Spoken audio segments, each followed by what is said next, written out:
आप सभी का स्वागत है हमारे YouTube channel story telling with बानी एंड पूजन पर। और आज हम आपके लिए रे नाम की एक वेब सीरीज की कहानी लेकर आए हैं जो कि हाल ही में नेटफ्लिक्स पर रिलीज हुई है। इस वेब सीरीज को 8 रेटिंग मिले हैं आउट ऑफ 10 और इसे 92% लोगों ने लाइक किया है। ये एक साइकोलॉजिकल एंथ्रोपोलॉजी है जिसमें आपको 4 अलग अलग तरह की कहानियां देखने को मिलेंगी। तो हमारी ये वीडियो ज़्यादा लेंथी ना हो जाए इसलिए हम इन कहानियों को 2 हिस्सों में डिवाइड करेंगे। इस वेब सीरीज की हमारी सबसे पहली कहानी का नाम फॉरगेट मी नॉट है और इस कहानी में हमें अली फजल मुख्य भूमिका में नजर आएंगे। इस कहानी की शुरुआत में हमें रिया सरन नाम की एक लड़की को दिखाया जाता है जो कि इप्सित नाम के एक एंटरप्रेन्योर के पास जाती है। जैसे ही वो उसके पास जाती है वो उससे ऐसे बात करने लगती है जैसे कि वो उसे जानती है। लेकिन थोड़ी ही देर के बाद जब हम इप्सित के एक्सप्रेशंस को नोटिस करते हैं तो हमें ये समझ में आता है कि वो रिया को पहचान नहीं रहा। असल में बचपन से ही सब लोग इप्सित को ह्यूमन कंप्यूटर के नाम से जानते थे क्योंकि उसकी मेमोरी इतनी ज्यादा शार्प थी कि वो कुछ भी नहीं भूलता था। रिया बार बार इस चीज पर इंसिस्ट करने लगती है कि वो लोग साल 2017 में औरंगाबाद में मिले थे। ये दिन 21 अगस्त 2017 का था जो कि इप्सित का बर्थडे था। अमला नाम की एक लड़की के साथ उसकी एंगेजमेंट हुए हुए उस वक्त 6 महीने हुए थे और वो बहुत ही जल्द उससे शादी भी करने वाला था। लेकिन एंगेज होने के बावजूद भी वो अपने आप को रोक नहीं पाया और उसने और रिया ने साथ बहुत सा वक्त बिताया। इप्सित जब रिया की बातें सुनता है तो उसे उस पर बहुत ज्यादा गुस्सा आता है क्योंकि वो इस बात को लेकर बहुत ज्यादा श्योर था कि ऐसा कुछ भी नहीं हुआ है। इप्सित जब रिया पर गुस्सा करता है और उसे वहां से भगाता है तो जाते जाते वो उसे कहती है कि उसने अपने फोन में उसका नंबर केव गर्ल के नाम से सेव किया था और अगर वो चाहे तो आज भी अपनी कॉन्टैक्ट लिस्ट में जाकर उसका नंबर ढूंढ सकता है। इप्सित को ये सब मजाक लग रहा होता है और वो इस बात को इग्नोर करने की कोशिश करता है। लेकिन तभी उसके फोन पर एक कॉल आती है जो कि और किसी की नहीं बल्कि उसी केव गर्ल की थी। इप्सित जब ये कॉल देखता है तो उसकी हैरानी का ठिकाना नहीं रहता क्योंकि उसे ये बिल्कुल भी नहीं पता था कि आखिर ये नंबर उसके फोन में आया कैसे। ये साल 2019 है और इसके बाद हमें 1 महीने पहले का वक्त दिखाया जाता है। इप्सित जैसे ही मॉर्निंग वॉक से वापस आता है वो अपने बिल्डिंग के गार्ड से बात करता है। वो उससे उसकी माँ की तबीयत के बारे में पूछता है। इस पर गार्ड उसे बताता है कि उसकी माँ बिल्कुल ठीक है। इप्सित और अमला की शादी हो चुकी है और उन दोनों की एक छोटी सी बेटी भी है जिसका नाम अनन्या है। इप्सित की सेक्रेटरी मैगी और उसका दोस्त राहुल उसे बच्चे के लिए मुबारकबाद देते हैं। वो इस बात पर इंसिस्ट करते हैं कि उसे अपनी फैमिली के साथ वक्त बिताना चाहिए। लेकिन वो काम को लेकर इतना ज्यादा पैशनेट है कि वो बच्चे को तो संभालता ही है लेकिन साथ में वो अपने काम को भी बहुत ही अच्छे से संभालता है। इसके बाद कहानी में एंट्री होती है अनिल की जो कि इप्सित का बहुत अच्छा दोस्त है। अनिल की फाइनेंशियल कंडीशन बहुत ज्यादा खराब थी इसीलिए इप्सित ने उसे अपने ही ऑफिस में जॉब दिला दी थी। इप्सित जल्दी से अपना काम खत्म करके मैगी को लेकर शॉपिंग मॉल अपनी बेटी के लिए शॉपिंग करने जाता है। उसे ये देखकर काफी ज्यादा हैरानी होती है कि मैगी जो कि सिंगल है वो भी किसी बच्चे के कपड़े खरीदती है। जब वो मैगी से इस बारे में पूछता है तो मैगी उसे बताती है कि ये कपड़े वो अपने किसी दोस्त के बच्चे के लिए खरीद रही है। इप्सित अपना काम इतना ज्यादा अच्छे से कर रहा है कि वो साल 2019 में बेस्ट एंटरप्रेन्योर बनता है। इसी खुशी को सेलिब्रेट करने के लिए वो और अमला अपने घर में पार्टी रखते हैं। उस पार्टी में उसका दोस्त अनिल भी आया है और मौका देखकर वो उससे बात करने जाता है। इप्सित इस बात को लेकर बिल्कुल श्योर था कि वो कभी भी औरंगाबाद नहीं गया है, लेकिन फिर भी वो अपने डाउट्स क्लियर करने के लिए एक बार अनिल से बात करता है। अनिल जो कहता है वो सुनने के बाद उसके होश उड़ जाते हैं। वो उसे बताता है कि वो दोनों साथ में औरंगाबाद गए थे जिसके बाद कि वो अजंता के लिए निकल गया था। असल में उस ट्रिप पर अनिल को और उसे साथ में होना था, लेकिन जैसे ही वहां उसे रिया मिली वो उसके साथ ही शिफ्ट हो गया। इप्सित के साथ अब बहुत ही अजीब अजीब सी चीजें होने लगती हैं, जैसे कि अब वो चीजें भूलने लगा है। कभी वो मीटिंग्स की टाइमिंग्स भूल जाता है और कभी कभी वो ऑफिस लेट आता है। उसकी हालत अब इतनी ज्यादा खराब होने लगी है कि वो अपनी कार में पेट्रोल तक डलवाना भूल जाता है जिसकी वजह से वो हमेशा ट्रैफिक जैम में फंस जाता है।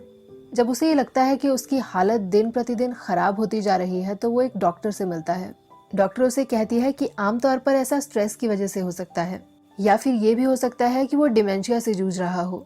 डॉक्टर उसे कहती है कि उसे एक बार औरंगाबाद या अजंता जाकर देखना चाहिए क्योंकि हो सकता है कि ऐसा करने के बाद उसकी पुरानी यादें ताज़ा हो जाएं। इप्सित जैसे ही ये बात सुनता है वो डॉक्टर पर गुस्सा करने लगता है और वो उनसे कहता है कि उसे इस बात पर पूरा भरोसा है कि ऐसा कभी हुआ ही नहीं है। इप्सित को अब ये याद आता है कि रिया ने उसके डीएसएलआर कैमरा का जिक्र किया था।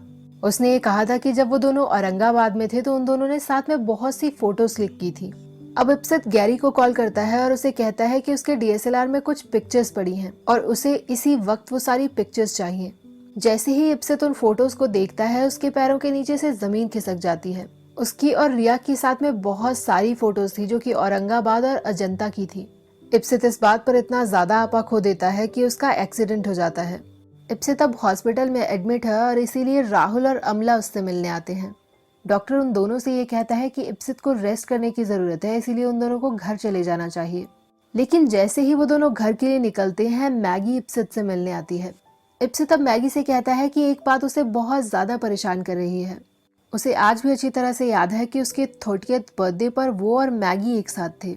उसके बर्थडे पर ही उन दोनों के बीच में शारीरिक संबंध बने थे, जिसके बाद कि उसे ये पता चला था कि मैगी 1 महीने बाद प्रेग्नेंट थी। और उसे ये भी याद है कि 1 महीने के बाद उन्होंने उस बच्चे को गिरा दिया था। मैगी इप्सित को बहुत ही हैरानी से देखती है। वो उसे कहती है कि ऐसा कुछ भी नहीं हुआ था। उस रोज जब उसका बर्थडे था तो वो यहाँ नहीं बल्कि औरंगाबाद में था। उसने मैगी को ये प्रॉमिस जरूर किया था कि वो उसका बर्थडे साथ में सेलिब्रेट करेंगे, लेकिन वो ऐसा कर नहीं पाया। और उसके बाद वो जैसे ही औरंगाबाद से वापस आया, वो मैगी के पास माफी मांगने आया था। और ये वो वक्त था जब उन दोनों के बीच में शारीरिक संबंध बने। मैगी की ये बात सुनकर इप्सित गुस्से से पागल हो जाता है। वो उसे कहता है कि उसे ये समझ में नहीं आता कि आखिर सब लोग औरंगाबाद और अजंता की बातें क्यों कर रहे हैं। वो हमेशा से ह्यूमन कंप्यूटर रहा है और उसे सब बातें याद रहती हैं। मैगी इप्सित से कहती है कि यही सच है और उसे ये मानना होगा, और इतना कहकर वो वहां से जाने लगती है कि तभी उनकी ये बातें अमला सुन लेती है। ये सच्चाई जानकर अमला उससे इतना ज्यादा गुस्सा हो जाती है कि वो अपने बच्चे को साथ लेकर उसका घर छोड़कर वहां से चली जाती है। इप्सित अब बिल्कुल डिप्रेशन में है और वो घर से बाहर तक नहीं निकलता। वो सारा दिन अमला को कॉल करता रहता है और उसे इस बात के लिए मनाता रहता है कि वो घर वापस आ जाए। लेकिन जो कुछ भी हुआ उसके बाद अमला उसे माफ करने के लिए तैयार नहीं थी और वो घर वापस नहीं आती। बहुत दिनों तक घर में बंद रहने के बाद इप्सित ये डिसाइड करता है कि वो वापस ऑफिस जाएगा। इप्सित जैसे ही ऑफिस पहुंचता है और क्लाइंट से बात करने लगता है, वो फोकस नहीं कर पाता, क्योंकि उसे हर पल ये लगता है कि सब लोग रिया और अजंता के बारे में ही बात कर रहे हैं। अब ये सब चल ही रहा था कि तभी उसे रेस्टोरेंट में सामने बैठी रिया दिखाई देती है। वो जैसे ही रिया के पास जाता है, वो उस पर चिल्लाना शुरू कर देता है। सिचुएशन इतनी ज्यादा एम्बैरेसिंग हो जाती है कि रिया को वहां से निकलना पड़ता है। इप्सित अब औरंगाबाद के लिए निकल जाता है और उसकी पीठ पीछे राहुल उसके पूरे बिजनेस को टेक ओवर कर लेता है। वो जैसे ही रिया के बताया उस होटल और उस रूम में चेक इन करता है, उसे सारी की सारी चीजें वैसे ही मिलती हैं। यहाँ तक कि वहाँ की रिसेप्शनिस्ट उसे ये कहती है कि उसका पिछली बार का एक बिल पेंडिंग है।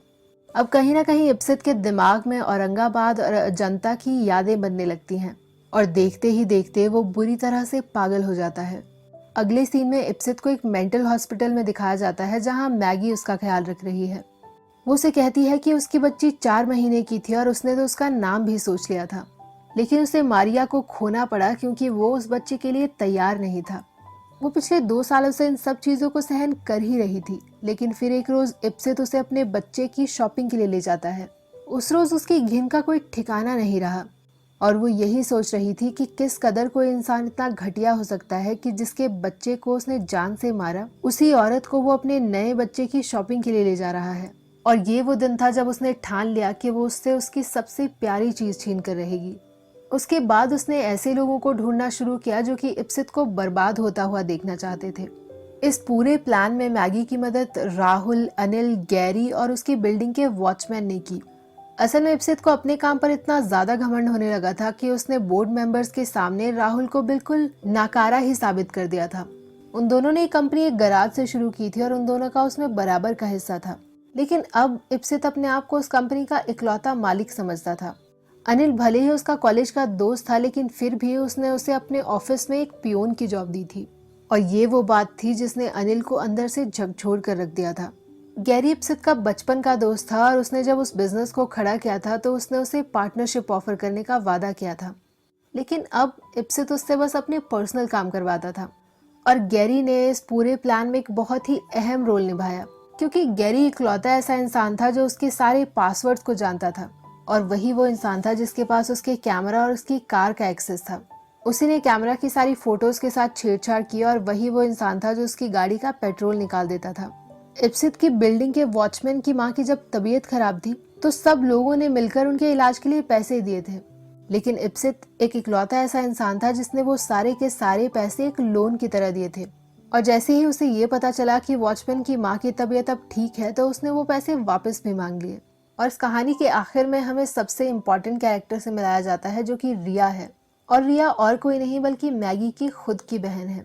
इस कहानी की अच्छी और बुरी बात एक ही है कि इस कहानी को एक बहुत ही आर्टिस्टिक सा टच दिया गया है। तो अगर आपको स्लो पेस साइकोलॉजिकल स्टोरीज पसंद है तो शायद आपको ये कहानी पसंद आए, लेकिन अगर आपको स्लो पेस सिनेमा नहीं पसंद तो शायद ये आपके लिए नहीं है। इसी लिस्ट में हमारी दूसरी कहानी है बहरूपिया और इसमें हमें के मेनन मुख्य भूमिका में नजर आएंगे। तो कहानी की शुरुआत एक बहुत ही अमीर इंसान से होती है जिनके वकील उनके पास आकर उनकी माँ की विल उन्हें सुनाते हैं। वकील उन्हें बताते हैं कि उनकी माँ ने अपनी पूरी की पूरी जायदाद अपने पोते इंद्राशीष के नाम कर दी है और इस जायदाद में उनकी किताब बहरूपिया के अलावा 75 लाख रुपए भी हैं। अब कहानी में एंट्री होती है इंद्राशीष की, जो कि देवाश्री नाम की एक लड़की का मेकअप कर रहे हैं। दोनों के बीच में अफेयर चल रहा है, लेकिन जैसे ही देवाश्री को ये पता चलता है कि वो उसे रिंग के साथ प्रपोज करने वाला है, वैसे ही वो उसे इनकार कर देती है और उसे कहती है कि वो सिर्फ अपना करियर बनाना चाहती है। इंद्राशीष की हालत कुछ ज्यादा ही खराब है। जहाँ एक तरफ उसका बॉस उसे परेशान करता है, वहीं दूसरी तरफ उसका लैंडलॉर्ड भी कुछ कम नहीं है। इंद्राशीष की दादी की मौत कैंसर की वजह से हुई थी और वो इकलौता इंसान था जो आखिरी पलों में उनके साथ था। इंद्राशीष की मिजरेबल जिंदगी चल ही रही होती है कि तभी एक रोज उसे उस वकील की कॉल आती है। वकील जब उसे विल के बारे में बताता है तो कहीं ना कहीं उसकी खुशी का ठिकाना नहीं रहता। फिर अचानक से उसकी नजर उसी रेस्टोरेंट में बैठी देवाश्री पे पड़ती है। देवाश्री वहाँ किसी अनजान इंसान के साथ बैठी है जो कि उसे कास्टिंग काउच के लिए मना रहा है, लेकिन इंद्राशीष का दिल उस वक्त टूट जाता है जब देवाश्री उसके लिए हाँ कह देती है। इंद्राशीष के पास अब बहुत सारे पैसों के साथ साथ अपनी दादी का मेकअप वाला राज भी है। वो अपनी दादी की किताब को खोलता है और उसमें लिखे हुए सारे के सारे एक्सपेरिमेंट्स को अपने ही ऊपर परफॉर्म करता है। बहुत सारी मेहनत के बाद वो अपने लिए एक नया चेहरा बनाता है जिसे वो अमित दत्ता के नाम से बुलाता है। जब इस चेहरे के साथ वो अपने लैंडलॉर्ड और अपने पड़ोसियों से मिलने जाता है तो उनमें से कोई भी उसे पहचान नहीं पाता। कहीं ना कहीं अब वो अपने आप को भगवान समझने लगा है। वो कहता है कि आज के बाद उसे भगवान की कोई जरूरत नहीं और अपनी तकदीर वो अपने खुद के हाथों से लिखेगा। इसी खुशी और सक्सेस के नशे में एक रोज वो नया चेहरा बनाकर देवाश्री के पास जाता है। वो उसे कहता है कि वो उसे अपनी नई मूवी में रोल ऑफर करेगा और इसी बात का झांसा देकर वो उसके साथ शारीरिक संबंध बनाता है। अब एक एक करके वो अपनी जिंदगी की सारी गलत चीजों को सही करने लगता है। वो अपने मकान मालिक के पास जाता है और उन्हें कहता है कि वो अगले वीक अपने पेंट हाउस में शिफ्ट कर रहा है, लेकिन उसे 1 हफ्ते का टाइम चाहिए क्योंकि उसे पुरानी कुछ चीजें सही करनी है। इसके बाद हमें इंद्राशीष के ऑफिस का सीन दिखाया जाता है जहां उसके बॉस उसे टर्मिनेट कर रहे हैं। लेकिन इससे पहले कि इंद्राशीष का बॉस सुरेश उसे टर्मिनेट करता, इंद्राशीष उसी के चेहरे का इस्तेमाल कर ऑफिस में पैसों का एक बड़ा घोटाला करता है। ये सब करने के बाद भी इंद्राशीष के दिल को शांति नहीं मिलती। एक रोज वो न्यूज चैनल पर एक पीर बाबा के बारे में सुनता है जिनके पास जाते ही सारी की सारी मुरादें पूरी हो जाती हैं। इंद्राशीष अपना अमित दत्ता वाला चेहरा लगाकर पीर बाबा से मिलने जाता है, लेकिन उसे ये जानकर बहुत ज्यादा हैरानी होती है कि पीर बाबा उसकी बातों में नहीं आते। वो बार बार उससे यही सवाल करते हैं कि अमित दत्ता तुम्हारा असली नाम नहीं है। आखिर में इंद्राशीष को इतना ज्यादा गुस्सा आ जाता है कि वो गुस्से में वहां से निकल जाता है। लेकिन फिर जब वो इस बारे में सोचता है कि आखिर वो कहाँ गलत हो गया, तो उसे ये दिखाई देता है कि उसकी नाक अच्छे से फिक्स नहीं हुई थी। अब उसे राकेश सिंह नाम के एक रेपिस्ट के बारे में पता चलता है जो कि शहर में कहीं गुम है। वो दिन रात मेहनत करके राकेश सिंह का चेहरा बनाता है और फिर पीर बाबा के पास जाता है। पीर बाबा एक बार फिर से उसे पहचान लेते हैं और उसे कहते हैं कि तुम राकेश सिंह नहीं हो। इस बार इंद्राशीष भी ये ठान कर आया है कि वो पीर बाबा को हराकर ही रहेगा, तो वो बार बार यही चीज रखता रहता है कि वही राकेश सिंह है। पीर बाबा अब इंद्राशीष पर हंसते हैं और उसे कहते हैं कि अपने आप को भगवान मत समझो और मैं तुमसे आखिरी बार ये सवाल कर रहा हूँ कि आखिर तुम कौन हो। लेकिन इंद्राशीष आखिरी बार भी यही कहता है कि वो राकेश सिंह है।